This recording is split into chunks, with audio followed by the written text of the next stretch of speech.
For the second straight year, the expectations are definitely a little bit higher. The Green Bay Packers touchdown Green Bay, are headed to the playoffs. When we are hitting on all cylinders, it's not a lot of teams I feel like they can mess with us. This week on Open Record, the highs, and it's blocked. the lows, It's not good. He'll be out the rest of the year. and the still to be determined of another season as wild cards.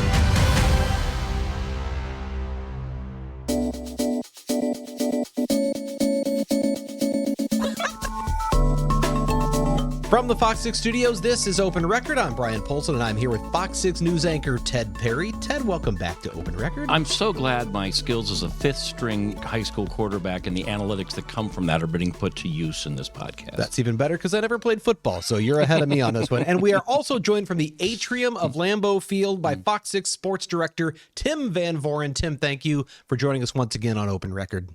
It's a pleasure to talk with a football legend and a podcast king.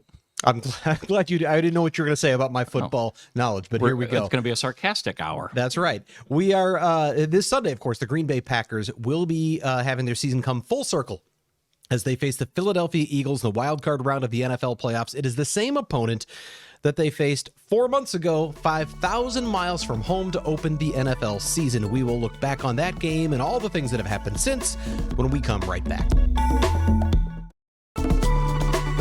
So the 2024 NFL season for Green Bay started more than 5,000 miles away from Lambeau Field in Sao Paulo, Brazil. But the biggest news of the summer before that game was the Packers signing Jordan Love to a 4-year, $220 million contract. We are joined by Fox 6 sports director Tim Van Voren, who's in the atrium of Lambeau Field. And Tim, obviously, Jordan Love, this is his kind of like prove it year, right? I mean, that's a huge contract. This is the time to, I guess, put his play where that money is, yeah?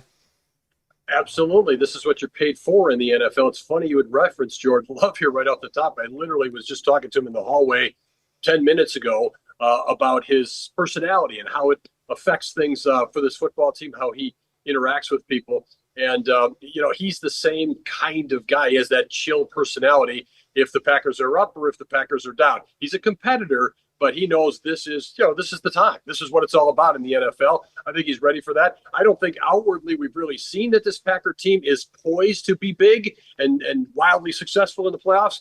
But you know what? I didn't think they were going to win in Dallas last year. Jordan Love made that happen. It's on Jordan Love to lead them this time around in Philly.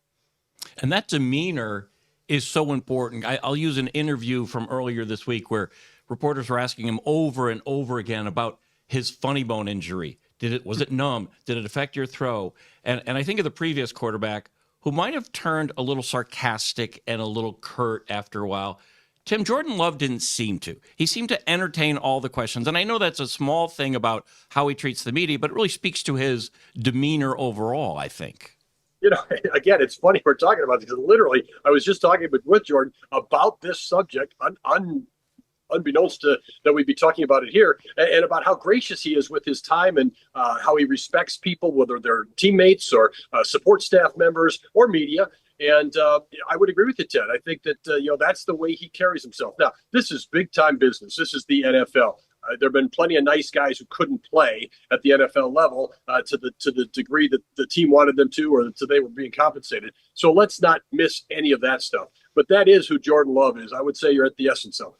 You know what I love about this? I love that I'm sitting here and I'm talking to a guy, Tim Van Voren, who goes, oh yeah, I was just talking to Jordan Love. He was right here. I mean, thank God the people who would love to have that kind of access, but it's great to be able to talk about this here. Speaking of Jordan Love, obviously, whatever the expectations are this playoff season, when you talk about that contract, at some point, $220 million, that has to equal a Super Bowl win, right? Is it Super Bowl or bust during his contract life on this one when you're spending that kind of money? I think ultimately probably, Aaron Rodgers won Super Bowl, made an awful lot of money in Green Bay, won Super Bowl. It's kind of the going rate. Jordan Love's contract is kind of the going rate for a 25, 26-year-old quarterback who's proven a little bit in the NFL. So it's not wildly out of line with anything. but the Packers are a team that is built for, if not right now, certainly the next few years, with Jordan Love leading the way, some money coming off the salary cap because of the contracts to Aaron Rodgers and David Bakhtiari, these young players coming along. They've gotten a monster impact from a second-round draft choice this year and some of their other rookies. So this team should be hitting its window. Jordan Love is paid to lead this team to success, and ultimately success means a Super Bowl. Second youngest team in the playoffs, and they might have been the youngest team in the playoffs as they were last year, were it not for their quote-unquote aging kicker that they signed after their rookie kicker didn't quite pan out. He brought up the average age a little bit. Yeah. And I want to talk about the kicker. There's so many things I have listed here to talk about, but I want to go all the way back first to the beginning of the season, because the Packers played the Philadelphia Eagles, first ever game in Brazil. And obviously we didn't know really what to expect last year. Jordan Love exceeded expectations, throwing 32 touchdown passes and having this phenomenal first year as the starting quarterback. And you come back with this young team and don't know, what are we going to see? Obviously the loss of Aaron Jones, but then the signing of Josh Jacobs was another wild card coming into all of this. But that first game, I think, even though the Packers lost, I feel like, and you guys tell me if I'm wrong here, the general consensus was the team looked pretty good. This looks like it's going to be a good football team. The Eagles are just also a really good football team. Is that fair? I think it's fair, Tim. I mean, this was a team, the Eagles, that were picked to be near the top. They have not disappointed. I think the only NFC team that has is really the 49ers, and they were injured. But to your point on that game, they went toe-to-toe. They mounted a comeback. But the Eagles also had a guy who they signed in the offseason who scored 3 TDs that game. And continued running all the way through the rest of the season. Yeah, Tim?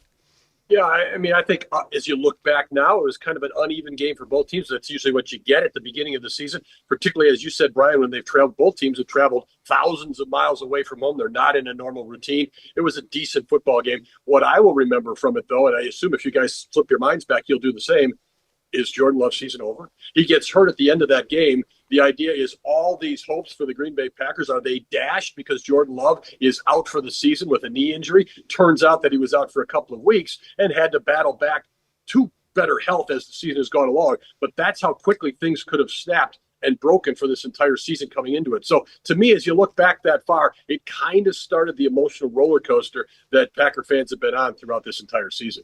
Can we go back to that game, Tim, though, and go to the one on Sunday that'll be here on Fox 6? How is this team different? How is it better poised, A, to handle Saquon Barkley, to handle whatever quarterback is thrown their way? Because at this point of the podcast taping, we don't know who's going to be starting for the Eagles. Yeah, it'll be, I mean, we don't know, but it'll be Jalen Hurts. I can't believe that it won't be Jalen Hurts, just as I can't believe that it won't be Jordan Love for the Green Bay Packers. One big difference is the kicker. Braden Narvison was the Packers kicker at that point. They might have more than 11 wins if they had a more veteran kicker from the beginning of the year, but Brandon McManus wasn't available at the beginning of the year. He was available when the Packers signed him. That's a big difference. I think the Eagles are a much different team because they've realized how valuable Saquon Barkley is and how much of a chip that guy has played with this entire season. A 2,000-yard rushing season. He's been sticking it to the Giants, sticking it to every NFL team all season long. Didn't even play in the last regular season game, rushed for over 2,000 yards. He's been virtually unstoppable on a weekly basis, and that was the first peak at what the Eagles had there, and they realized it, and as the season's gone along, they've utilized it. From a Green Bay standpoint, one of the biggest mistakes in that game was made by rookie linebacker Edgerrin Cooper in terms of where to line up. It was an easy touchdown for the Eagles. You know what? Edgerrin Cooper was just named the NFC Defensive Rookie of the Month. He's been the Defensive Rookie of the Week a couple of times. He's an enormously impactful player. Here at the end of the season, he wasn't at the beginning of the season. So it is an evolution from September to January for every team in the NFL. You know, you talked about that first game with Love going down and everyone thinking for a moment, this is the end of all of the hopes because our newly signed quarterback has just gone down with an injury, and waiting in the wings is Malik Willis. Now, I remember when Aaron Rodgers went down, and I think it might have been Mike McCarthy's last season. You'll correct me if I'm wrong, but he went down and the Packers, the next couple of games, it became clear that's it. This season is over. It's hopeless. It's not going to work out. Malik Willis steps in, and while the game was called in a way that allowed him to sort of manage things, he wasn't running wild and throwing a lot of passes downfield. Malik Willis handled himself really well, and a lot of fans who said, hey, this guy's pretty good. We like seeing him. I mean, how much of a difference did it make to have him waiting in the wings to bridge that gap until Jordan Love could come back? No, I think obviously he's turned out to be a major acquisition for this season. And the Packers have been called into question in the past about not investing in that backup quarterback position.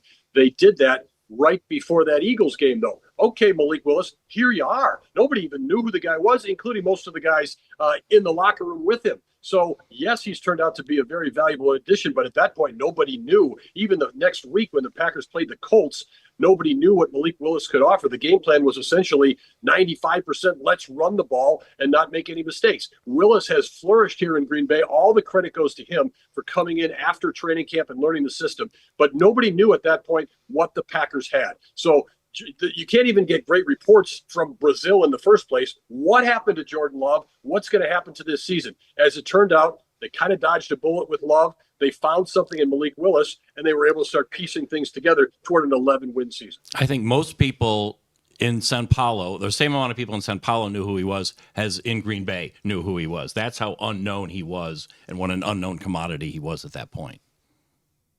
He was an unknown commodity. He's been a benefit for the Packers for sure. He's really developed a nice relationship with these other wide receivers and some chemistry. Malik Willis is not a rookie, so he gets what a dynamic is in an NFL locker room. Almost a breath of fresh air for him to come to Green Bay after being in a kind of a dysfunctional situation in Tennessee. He's always been respectful for the opportunities in Tennessee, but this is a better football opportunity for Malik Willis. And that's true, too, of like Josh Jacobs, who is often mentioned, I came here to win a Super Bowl, and feels very happy to be in that city, in that locker room after previous situations that he was in. I'm not sure if you guys were like had a GPS on me or something, but at first it was Jordan Love. Now it's Josh Jacobs. I'm just talking to Josh Jacobs. All of us. Brian, who's going to pick up all these names? Yeah, right. Name drop. But I love that you I just happened to be talking to Josh Jacobs. Okay. Well, I think we were all talking to Josh Jacobs. I want to stress that at the locker. But talking about, was he a winner before he went to Alabama and then became a Packer, or did they make him a winner? And, he's really an introspective guy and plays with so much passion, and it kind of lives his life that way. So he had tremendously interesting things to say on Thursday about his journey to get to Green Bay and who he sees himself as a football player. So Josh Jacobs, as you said, nobody really knew what they were getting. And I would say myself as well, covered the NFL for years, covered Josh Jacobs, didn't know what kind of guy he was, knew he was a hard runner. He's been a very interesting addition here in Green Bay for much more than just his football acumen. Now, I remember late last year, end of the year, watching some of those games and thinking, there are so many receivers. There's nobody who stands out as a huge star, but there are so many receiver options. I think it who was it who had the big game against the Vikings? It was Bo Melton. Bo Melton had this huge game against the Vikings. We're like, we have an endless stream of receivers, but that also leaves a question coming into this year. Who's really going to step up? Who's going to be the number one, the number two? And so while we've had Josh Jacobs, who's been solid, and he scored, 8 straight touchdowns in 8 straight games, a franchise record, there seems to be some real question marks still at wide receiver, and especially now with Christian Watson going down with a season-ending ACL injury. What's the situation with wide receivers heading into the playoffs?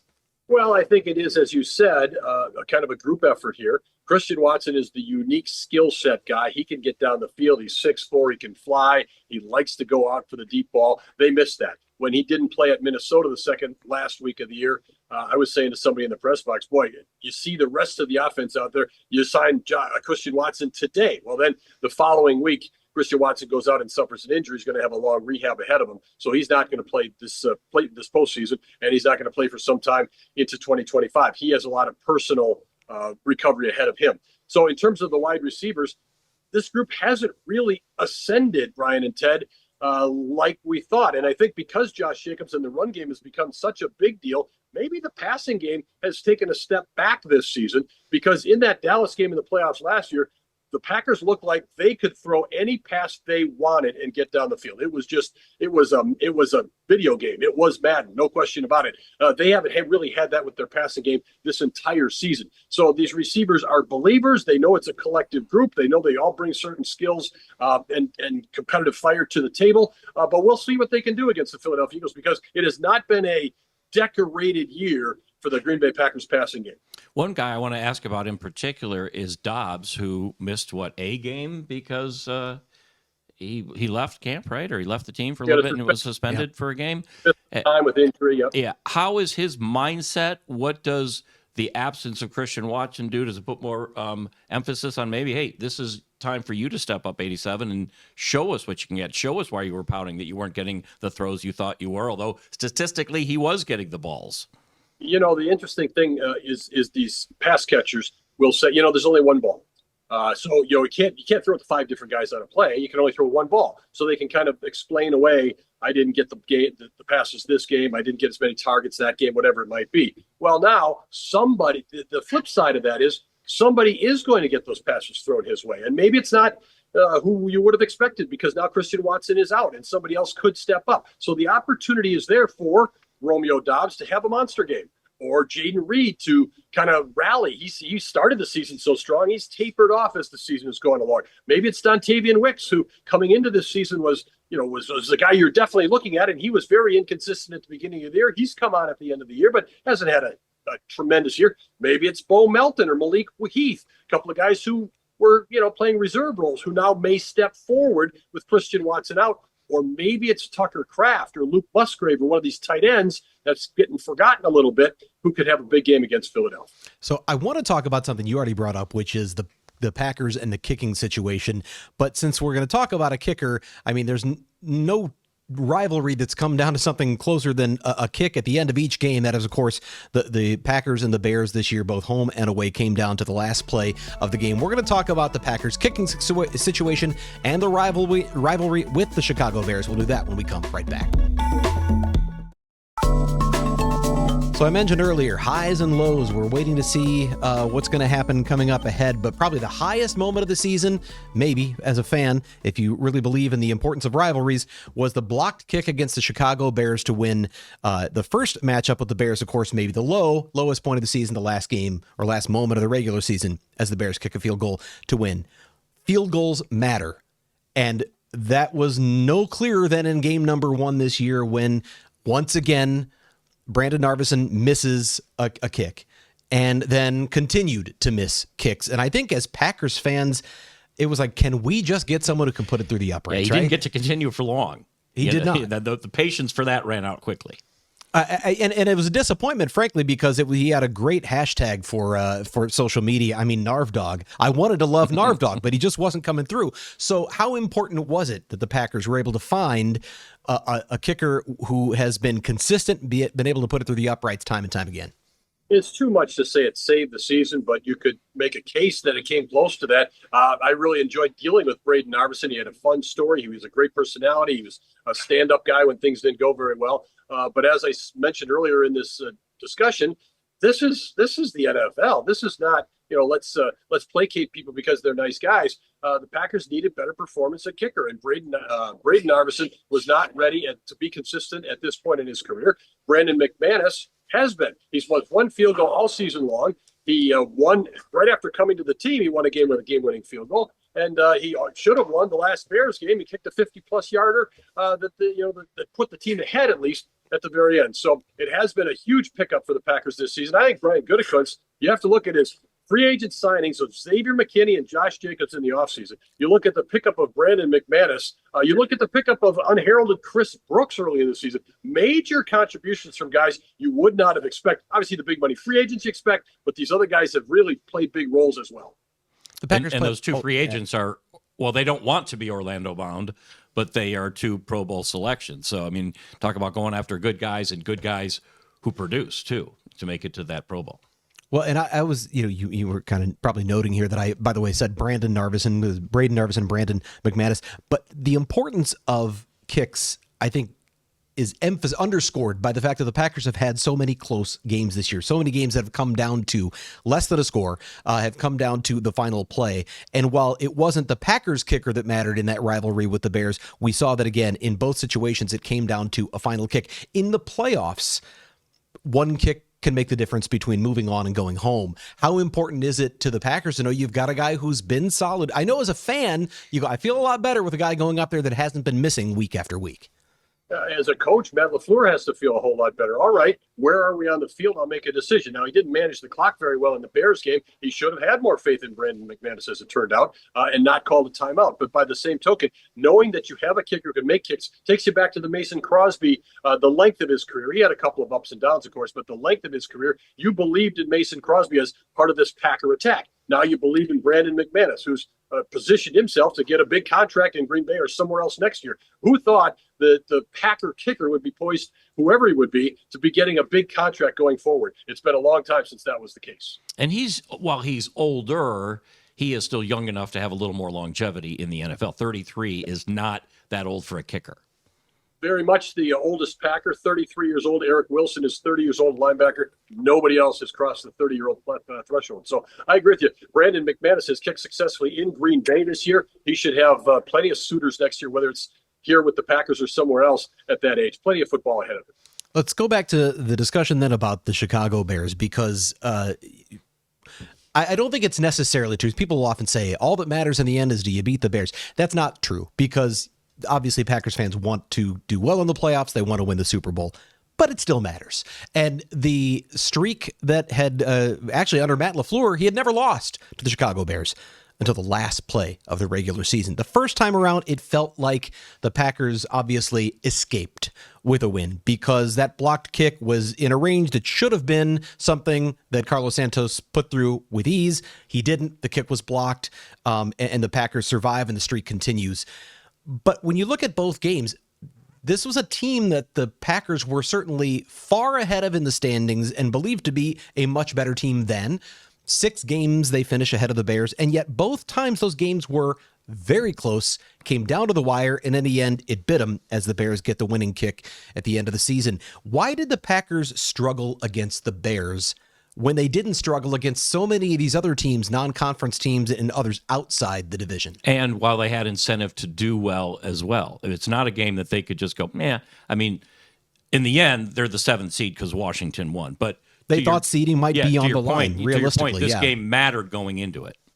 It did matter, but you know what? I thought last week going into it, and I still think in looking back at it, the players didn't, I don't think they could figure out that they're going to sell all out for that game.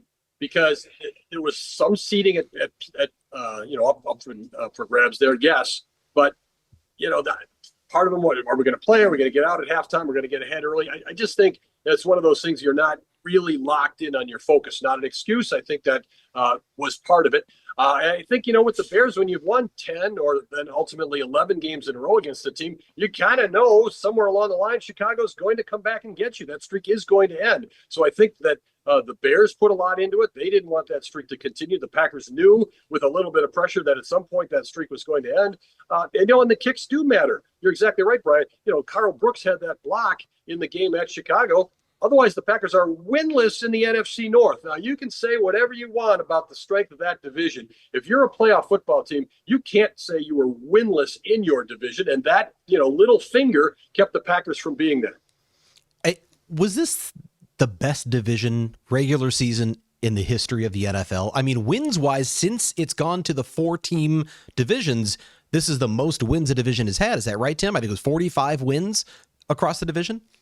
Yeah, you're talking about 3 tremendous football teams. I count the Packers as a tremendous football team. They got 11 wins. Last year, they made the playoffs. Everyone was excited. They had 9 wins. This year, you get 11 wins, so they're statistically better. The Vikings are way better than at least I think a lot of people expected. And the Lions, you knew were going to be good, and they lived up to that billing. They're the number 1 seed in the NFC playoffs. So all that coming out of the NFC North, yeah, that's where the Packers used to make so much hay. Mike McCarthy beat up on Matt LaFleur early in his career, beat up on the lowly Bears or the Lions before they figured it out. And all of a sudden you have 4 wins in the division and you're sitting pretty. The Packers, I reiterate, guys, 1-5 in their division. And obviously Bears fans have made a big point of that. Hey, same record we had in the division, right? But outside that division, the Packers were significantly better. 6 games better, in fact. And I guess that's my question is it just a matter of did it get in the Packers' heads? Were the Bears that up for these games? Why do you think they struggled against the Bears in a way that they didn't against other teams outside the division? I think it's familiarity. I think the Bears put so much into that matchup. I think the coaches know each other very well before Matt Eberflus was dismissed. And then obviously the coaching staff still know each other well for that next game. I think, you get hard-nosed football when these teams play more often than not. I think the Packers should have won the game, but they probably should have lost the first game. So it is a push for the way the season goes out. The Packers, you're exactly right, Brian, 6 games better. How many playoff teams did they beat elsewhere? The Texans, the Rams, but the Rams didn't have their wide receivers at that point. I'm not sure that the Packers were lucky to be playing the AFC South this year. They were able to make some hay there. So to me, the Packers, their game against the Bears and their game the previous week against the Vikings, albeit better competition, kind of indicates Packers have some work to do to clean up their own act, or get their house in order in terms of what they want to do in playing football, as not necessarily so much about what their opposition is going to do. So what are they doing toward that end? I mean, I know you don't get to watch every practice, and you get to watch a limited part of practice, and no coach is going to say, Tim, here's the game plan of what we're doing. But what does it appear to you that they're doing different to come out of a last game of the regular season loss, although one you might have mentioned, their heart might not have been into it. How do you change that going in to say with confidence we got every right to go toe-to-toe with the Eagles? To me, it's kind of like a golfer who's in a funk and goes out there at the range. Does it get better the harder you try or not? I mean, to me, sometimes I think it's just so much more difficult than you think it would be. And I think in my mind, and I think in the minds of Packer fans, and to a degree, some of these Packer players, young Packer players who have played a season or two in the NFL, you go back to that Dallas game and you think it was so easy. How come it's not that easy all the time? And I think it's still difficult to come to grips with that, because that was an aberration game. As it all turns out, it started the downfall of Dallas, and it had put these expectations up for Green Bay, which the Packers have had trouble living up to all season long. It's very difficult to win in this league. I don't want to sound like a cliched NFL coach, but it is. The Packers, of course, should have beaten the Chicago Bears. They didn't. You know what I mean? That's what happens. So it's difficult. You beat yourself half the time, and I long believe that. So often in the NFL, it's easier to beat yourself than to beat another team. But it's so interesting, Tim, because momentum is a big thing. Psyche is a big thing. And if you look at last year heading into the playoffs, the Packers looked most of the season like they were not a playoff team last year. And then they went on a run and they won out and they got into the playoffs. They got in hot and then they blew out Dallas. And we all thought, where did that come from? And they didn't just stop at Dallas. They should have beaten the 49ers. Yep. They were in position to beat the 49ers. They kind of choked that one away. They were that close to being in the NFC Championship game in a season they had no business being in that game. That did ratchet up expectations. This year, it's the opposite. They go in losing to the Vikings and not looking particularly good, and then losing to the Bears on that last-second kick after the coach mismanages the final minute. You look at all that together, and then, of course, you have the big injury to Christian Watson. Are they going in? Is the psyche, we just aren't equipped to beat the Eagles? And even if we do, how are we going to beat the Vikings or the Lions who've beaten us 4 times combined? Is there a different psyche? And how does Matt LaFleur and the coaching staff get that mentality turned around? I think one of two things is going to happen here. Either exactly as you suggest as a possibility, Brian, we're not equipped to beat these good teams. We go to Philadelphia, we lose by 2 touchdowns, we regroup for next year.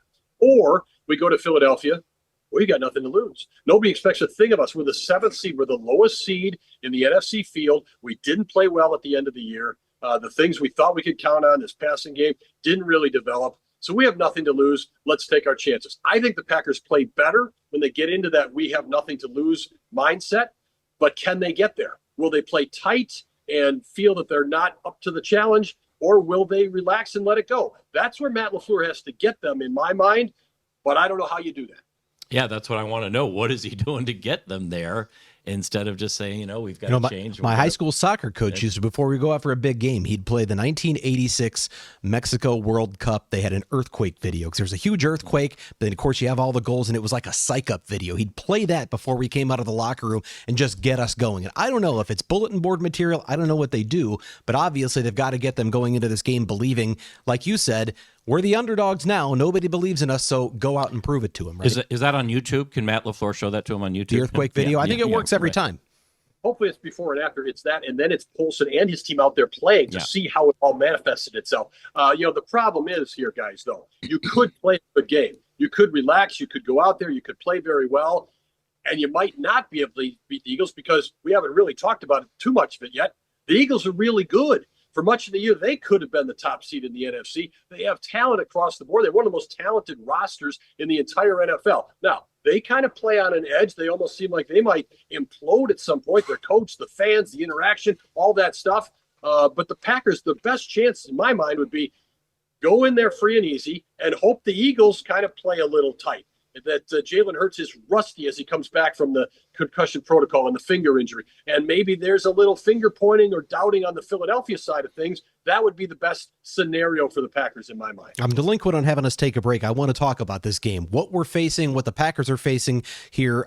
This is going to be released, obviously, it's a podcast on Friday, but it's going to be airing on Fox Local or running on Fox Local about an hour before kickoff. So as we're imagining right now, we're an hour away from game time. What do we expect from the Packers and Eagles? We'll talk about that when we come right back. So, Tim, you started to allude to it there. A great week one matchup, maybe some hiccups early in the season, but it's now here we are, 18 weeks later, the Eagles and the Packers rematch. They're in Philadelphia, but momentum-wise, the Packers feel like they have something to prove. They're the 7 seed, the Eagles are the 2 seed. Obviously, the Eagles are favored. What do the Packers have to do to hang with the Eagles and maybe pull one out here? What do you think has to happen? I think they cannot fall behind. They're not equipped to play catch-up football. Particularly without Christian Watson. They're a team that has to be in the game or ahead so they can keep with the balance. Josh Jacobs on the ground, which should open up something in the passing game. In terms of the passing attack, I mentioned some names earlier in our discussion. I look for the tight ends to play a role in this game.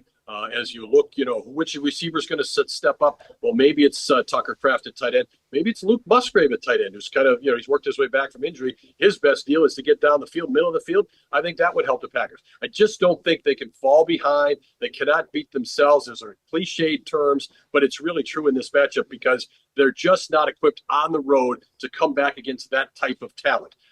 They're not going to catch a heater on Josh Jacobs running between the tackles. They have to use Josh Jacobs running between the tackles to set them up in a positive position to let them do other things. I always love the storylines. Before these guys were NFL players, they were undoubtedly NFL fans.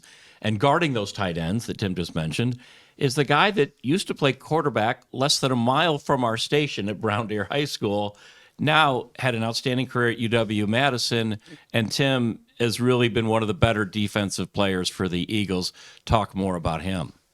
We're talking about Zach Bond. Started his high school career West Bend East, transfers to Brown Deer. He's a stud quarterback. Then he goes to the University of Wisconsin, transitions to linebacker. Great college career. He's had a solid NFL career, but he was really blossomed in Philadelphia with defensive coordinator Vic Fangio there, who's known for years as being so linebacker friendly. His linebackers turn up to have great stats. Even Oren Burks, who used to play for the Packers, has had a nice year joining Philadelphia this year as a free agent. So it's been a perfect marriage there for Zach Bond. He's a Pro Bowl player this year. He's always been a classy guy and a very intelligent guy. We were talking at Josh Myers' locker today. I want to stress we, not just me, with some little side conversation. We were talking to Josh Myers about Zach Bond and that they played each other in college. And he said he was just always impressed by Bond's intelligence and awareness out on the football field. Even back then, Myers played at Ohio State, Bond at Wisconsin, and it's been a continuation. So this has been a breakthrough season for Zach Bond. And the Eagles have the best total defense in the NFL because of players like that. These teams, even though the Eagles are certainly favored, the Packers are the underdogs here, especially on the road, they are very similar stylistically in a lot of ways. You've got Saquon Barkley obviously rushing for a record for the Eagles, and he mowed us over in week one, and he's probably poised to do more damage here in the playoffs. You also have Josh Jacobs for the Packers. Matt LaFleur has relied on the running game more than we've ever seen in his 6 seasons as the head coach of the Packers. With that in mind, but on top of Saquon Barkley, you have to worry about Jalen Hurts running the football, much more so than Jordan Love. He is a threat on the ground. How important is this? I think back to like 49ers games where they've just run roughshod over the Packers in the playoffs. Are the Packers equipped to stop a running game this good, especially if Hurts is healthy coming off that concussion? Well, those are nightmare scenarios that you're presenting there, Brian, because every Packer fan will remember Colin Kaepernick just running crazy in the playoffs for the 49ers. And let's not forget, just a few years ago on a Sunday night regular season game in Philly, Jalen Hurts running crazy. He had 100 yards in the first quarter. The guy was all over the place. Ultimately, Jordan Love came into that game when Aaron Rodgers got hurt. So, and Hurts this year, in the first game of the year, had some very big conversions changing that marker, going ahead, getting first downs for the Eagles that the Packers couldn't contain. So I think Jalen Hurts is a big part of this game, but I do expect him to be rusty. He hasn't thrown more than a handful of passes in a month. He hasn't practiced until this week. I do expect him to be rusty. I do expect the Eagles to try to get Barkley to get a home run or two right off the bat and really take the doubt out of the outcome. If the Packers can hold that down and put the ball in Hurts' hands, I, in this case, think that would be a benefit to Green Bay. And coming out of a concussion protocol, how likely is a quarterback to run the way he's accustomed to running? You think he's going to go down a lot quicker? You would hope he might go down a lot quicker because he knows he might be one shot away from being back in that tent. Yeah, you're right, Ted. But I mean, I think the competitiveness of a playoff situation, I just don't think a guy thinks that way. Any player really thinks that way at the NFL level. It's not about self-preservation now. It's about sell out all you can for your team. And I think in a place like Philadelphia, those players have certainly become indoctrinated into you lay it on the line for the Philadelphia Eagles if you're out there. So I hear what you're saying, and it might be a wise tack, but I don't think Jalen Hurts would think about that if he's scrambling for a must-have conversion. When you think about the running game for both of these teams, is this one? I mean, Jalen Hurts, I think I heard something like drops back something on like 25 times a game. I mean, it's a really low number. And obviously the Packers have done a lot more running of the football than throwing than we've seen in the past. Is this going to just be a really run heavy game? Could this be a pretty fast football game because they're going to be running the clock all game long? I don't think it'll be a fast game just because it's the playoffs and they're going to be, any possible review or break in the action is going to be there. But in terms of a run emphasis, Brian, I think you might be right. It's going to be an outdoor game. That's a 4:30 kickoff local time in Philadelphia. So, the sun will be down, and I do think it could be a lot of running. And, we talk about the comparison of Josh Jacobs to Saquon Barkley. Josh Jacobs has had a terrific year for the Packers. You talked about his running streak of touchdowns here at the end of the year. He's had 15 rushing touchdowns all season long. But Saquon Barkley's gained 700 more yards than Josh Jacobs. That's an enormous difference. That's how good Saquon Barkley has been this season. The Eagles have rushed for a franchise record. Plus, they have a guy named Kenneth Gainwell. How could you be named Gainwell and not be a good running back? So the pressure is definitely on the guys on the ground, both sides, to stop that rushing attack this Sunday night. The Brewers had a pitcher named Balfour, and he threw a lot of ball fours, if you remember that. Let's talk about playing in the link, Tim, because there's been great success there. There's been the 4th and 26 that we don't like to talk about. I knew you'd have to bring that up. Well, you have to talk about it because it's part of the lore of playing in the link. But it's also, Tim, the place where in 2011 they started that improbable run to Dallas. And that's when they were the road team. So in 2011, they have to start in Philly, then go to Atlanta, then go to Chicago, all to make it to a Super Bowl in the South in the Dome Stadium that'll be on Fox. You could argue we got them just where we want them to. Certainly, there's precedent, at least, for Packers' success. That year, Ted, the Packers just caught it, right? They had Aaron Rodgers, who just got on it at the quarterback position. Defensively, you remember Tramon Williams all over the place. His evolution from that game to the rest of his career, boom, kickoff game. You had a rushing game that came from nowhere in the playoffs. So that's what you need to do as a low seed. You need to change something as you get into the postseason. Maybe it's Edgerrin Cooper. Maybe he just makes these impact plays all over defensively. Maybe some of these young defensive backs who've been out with injury, Evan Williams, for instance, Zane Anderson coming back, they're able to come back and give you something in the back end that you haven't had. And maybe Jalen Hurts throws an interception and you get some confidence. You do have a kicker that you can bank on. So the Packers have some elements. They have the precedent, as we talked about. They certainly have the puncher's chance. Why not? But they're going to need to do something other than what they've done for 17 games this year. To this point, what they've done for 17 games is not going to win games against elite teams. It didn't in the regular season. It's certainly not going to against this NFC playoff field. They have to change their play. Do we do predictions here? Should we do predictions? You want to do predictions? I don't know that Tim does predictions. Tim, do you do predictions? I think you wisely stay away from those, I'm don't you? interested in your predictions, you two. Okay. I'm a terrible one to make predictions because I'm going to go with my heart. I don't cover the team like Tim covers the team. I don't cover the team at all. So I'm thinking just with that cockamamie logic I just used about Phillies where they started that run to Dallas Super Bowl a few years ago. And I'm going to go back to what Tim said before, that somebody is going to step up. It was Wicks last year against the Cowboys. I didn't even know who the guy was. And all of a sudden there's number 13 in the end zone catching passes. So I'm going to say someone's going to have a breakout game. and you're going to go, wow, they should have used him more, and let's use him more next week because they're going to be alive. I'm predicting a Packers win. But having said that, I need to do a disclaimer that if you put more than $1 on that at Potawatomi, you're a fool. So that's a heart prediction. I'm not putting my money in it. Yeah. Okay. I think I'm probably in a very similar place. I feel like this is a Brandon McManus walk-off winner, 23-21. It feels right. It feels. You love kickers.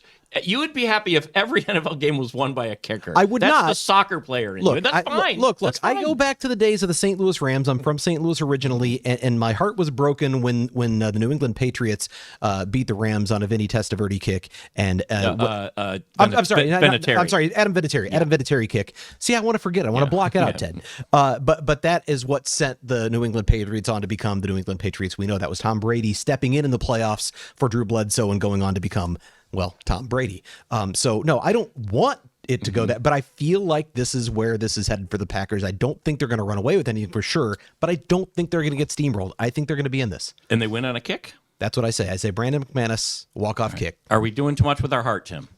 And with Tom Brady in the booth, just for you, Brian Paulson. There you go. Perfect way to wrap it up. Yeah, bookend. But do you think we're crazy? Do you think there's a realistic chance? What from a journalistic standpoint, Tim? What do you think? I see us, first of all, in the playoffs, we've seen plenty of teams power up to the postseason and then they just can't win, including the Green Bay Packers in the past. Oh, look at all this momentum they have, and then they're knocked out. So it definitely happens. I definitely can see a scenario where the Packers win this game by doing the smart things, letting the Eagles kind of implode. It would be a score like you're talking about, because I don't think the Packers can score 35 points at this stage with their offense or against the Philadelphia defense. So it would be lower scoring. They have to hold the Eagles in there, and they can't beat themselves. Kind of the way you'd set up a recipe for a football game. Do I think that's necessarily going to happen? Possibly. As I said earlier, I think the Packers play one of two ways. We've got nothing to lose. Maybe then they win the football game, or they just don't think they can match up with Philadelphia. And if they do, they know they go to Detroit next. And if it's Detroit after that, it's Minnesota next. And that's too tough a road. And so it's been a fun season. And there we go. We'll find out Sunday on Fox 6. For now, we're going to take a break. And when we come back, we will go off the record. And it is time for us to go off the record. This is the part of the podcast where we get a little more casual and have a little fun by answering a question for which we have done no preparation. And while Sarah Smith is not here, she has provided me with How many questions can we ask? Is we only have time for one? Well, it depends on how quickly he answers. But we also answer if we, so here's the thing. Okay. Oh, I knew this was going to be. I knew it because, it's January 9th when we record this. Okay. So January 9th, it is our first episode back live. Or new for the year. Right. Is it too late to say Happy New Year? Oh, that's the question? That's the question. When is it too late to say This is a Larry Happy David New question Year? for It is, sure. Larry right. David. He would have said 3 days is max. What are we looking Larry at? David, The yeah. 9th on this It's the taping? 9th. I'm going to say Happy New Year because my Christmas decorations are still up. I will take them down over the weekend, and after that, the Happy New Years are over. But what if you left them up like for 2 months? You'd still be saying I wouldn't do that. Okay. Yeah. Okay. All right. Tim? It's certainly fair to say Happy New Year to people you haven't seen yet in 2025. And as you say, this is the first new edition of On the Record, or Open Records, rather. So, yeah, sure. Happy New Year. I'm fine with it. All right. You sound like you had something else you wanted to ask Tim. So let's go with the next question. Well, I did because Lambeau Field is empty. We see a little bit of activity in the background, but there's no way that they play there again this season. They just don't. They can't, right. But what they do have is a thing called a tour with an alum. And this past week, it was Antonio Freeman giving tours to fans, which I think is a really neat idea. My question to Tim, what member of this year's squad, if you were putting together a field trip, would you say, could you get X available to give my family, my friends, my cousins, my coworkers a tour? Who would be the most enlightened and interesting tour guide?